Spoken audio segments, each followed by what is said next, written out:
Assalamualaikum warahmatullahi wabarakatuh. Waalaikumsalam warahmatullahi wabarakatuh. Halo teman-teman. Hai. Oke, perkenalkan kami dari PMR SMK Negeri 3 Yogyakarta, unit 57. Nah, di sini kami mau ngasih edukasi tentang PRS. Oke, sebelumnya perkenalin aku Kak Dio. Dan aku Yosi. Nah, di sini kami mau ngasih tahu tentang PRS. PRS itu apa sih, Kak? Jadi PRS adalah pendidikan remaja sebaya. Oke, jadi PRS pendidikan remaja sebaya. Tapi sebelum kita masuk ke materi, baiknya kita nge-game kecil-kecilan dulu aja, biar kita nggak ngantuk ya.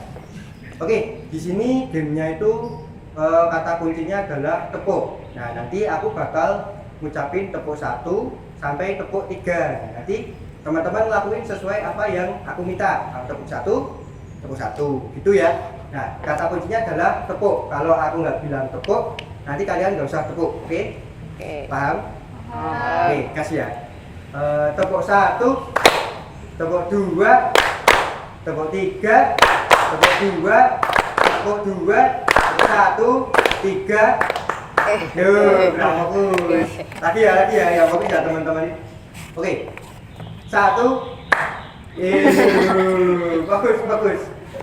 Tepuk 2, kepala gantian yang belakang. Tepuk 3, tepuk 1, tepuk 2, tepuk 1. Oke, teman-teman udah bagus. Oke, bisa lanjut masuk ke materi aja ya Kak Yosi. Oke, masuk. PRS, apa sih PRS itu? Nah, jadi PRS adalah penjabaran dari kesetiakawanan dan perasaan senasib sepenanggungan. Ini merupakan bukti bahwa seorang teman adalah sahabat sejati. Dalam kehidupan sehari-hari, kita sebenarnya sudah melakukan PRS, misalnya dalam bentuk komunikasi dua arah dengan teman sebaya.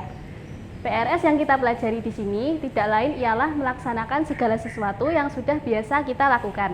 Cuma kali ini menyangkut pada kesehatan dan kesejahteraan remaja. Para PRS yang sudah dilatih didorong untuk terpanggil menyebarluaskan pengetahuan kepada teman-teman sebaya di sekolah dan di kelompok bermain sesuai dengan masalah yang sedang dihadapi oleh teman-teman sebayanya.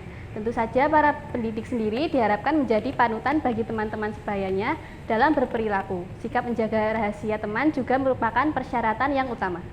Oke, apa itu PRS? Nah, di sini teman-teman, jadi PRS itu adalah komunikasi kita dengan teman sebaya kita untuk menjaga kesehatan dan kesejahteraan remaja.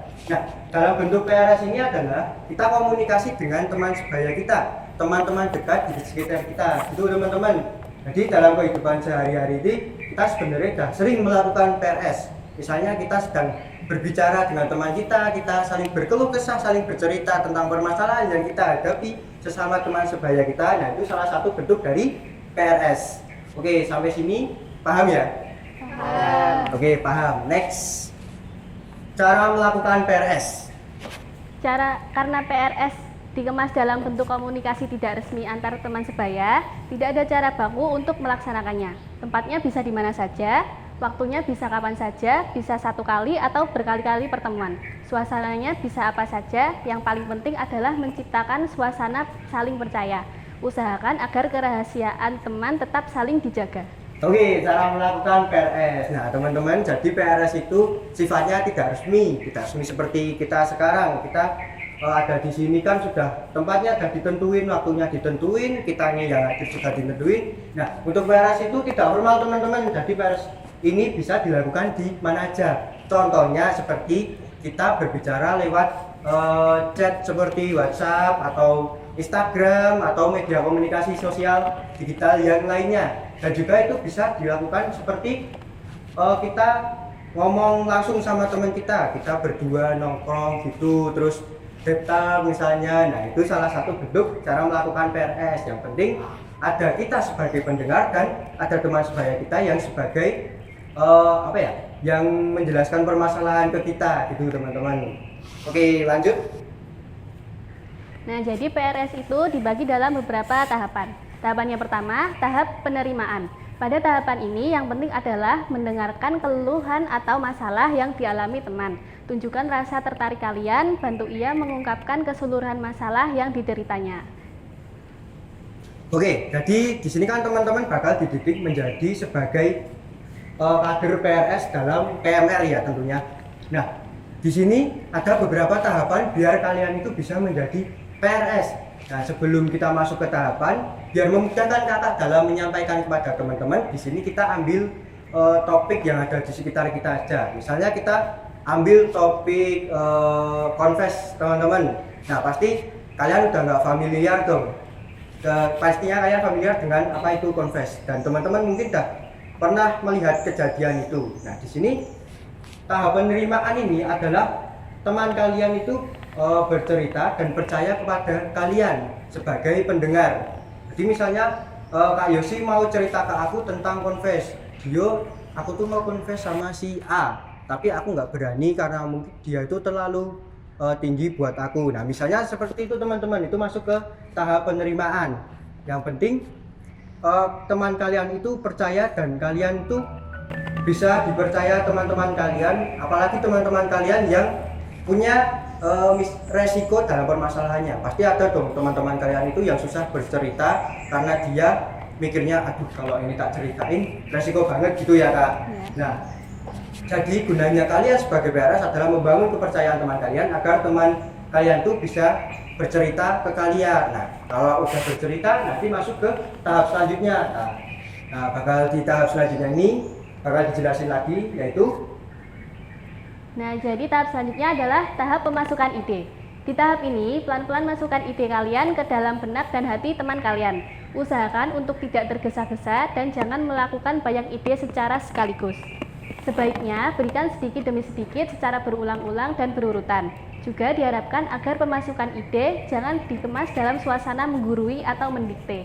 Kalau bisa, usahakan agar dibuat suasana sedemikian rupa sehingga seakan-akan ide itu dibuat datang dari kalian, melainkan dari teman kalian sendiri. Dengan kata lain, pada tahapan ini kalian membimbing teman kalian untuk siap menolong diri sendiri. Oke, sebelumnya kalian di tahap penerimaan tadi udah paham belum?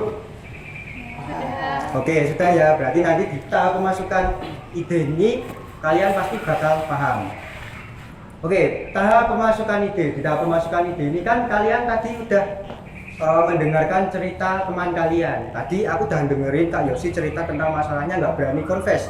Nah, nggak mungkin dong pas teman kalian ini udah bercerita kalian diemin gitu aja. Nah, pasti kan dari kita ada proses menasihati, proses memberi masukan, proses kita ngasih tahu bagaimana solusi buat ngadepin permasalahan itu. Nah, itu adalah tahap pemasukan ide. Di tahap pemasukan ide ini kita menyampaikan semua ide yang kita punya agar teman kita ini dapat menyelesaikan masalahnya. Dan kita sebagai kader PRS, kita diminta untuk menolong teman kita dalam permasalahan tersebut. Tapi kita juga tidak boleh menggurui dan mendikte. Karena apa? Karena kalau teman kita merasa kita itu menggurui, apalagi sampai memojokkan mereka, pasti mereka tuh mikirnya kita itu nggak nyaman buat bercerita. Kita ini nggak nyaman buat nggak aman buat mereka bercerita. Takutnya nanti malah rahasianya bocor atau bisa kemana-mana. Nah, maka dari itu di PRS ini kita harus membangun suasana bercerita senyaman mungkin. Karena apa? Karena ketika mereka sudah bisa nyaman, mereka itu pasti percaya pada kalian.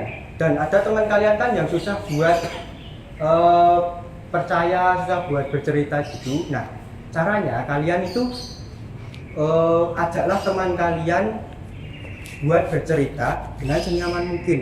Kalian kan teman sebayanya, teman dekatnya bisa dibilang bestie lah.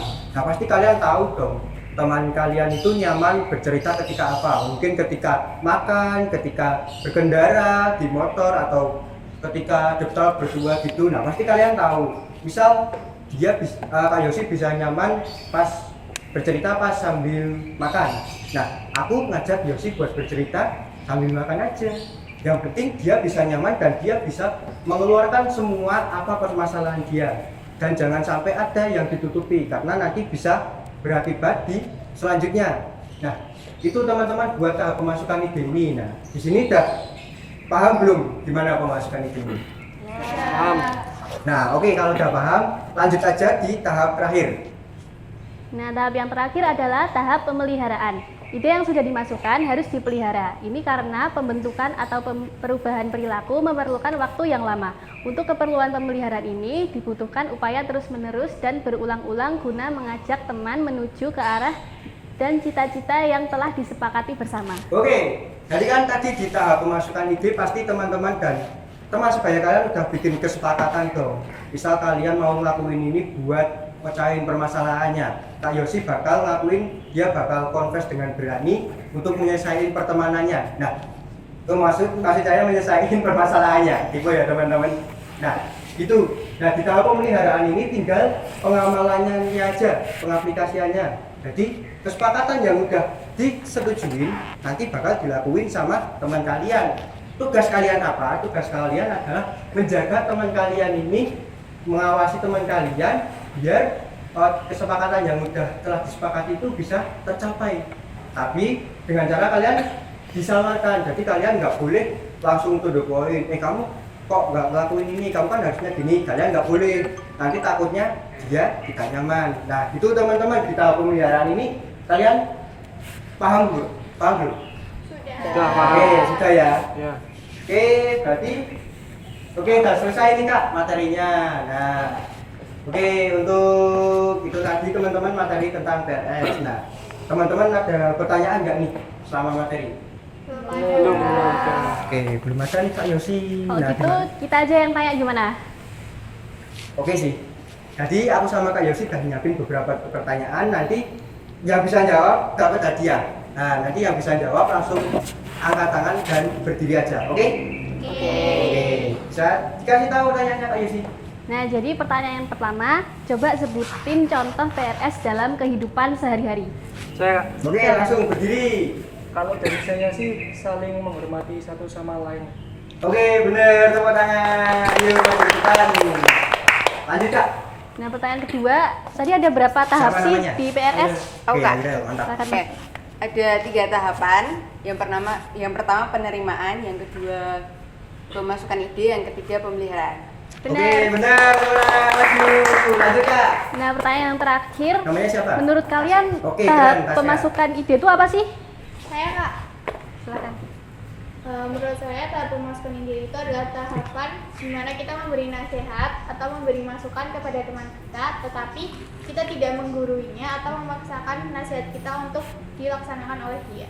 Oke, keren. Tangan. Langsung dapat ya. Ini ya sedikit dari kami, semoga bisa bermanfaat. Jangan dilihatinnya ya, penting bermanfaat. Oke, tepuk tangan sekali lagi buat teman-teman kalian. Oke, bisa langsung kembali ke tempat. Nah, itu tadi teman-teman, demikianlah materi edukasi mengenai PRS dari kami.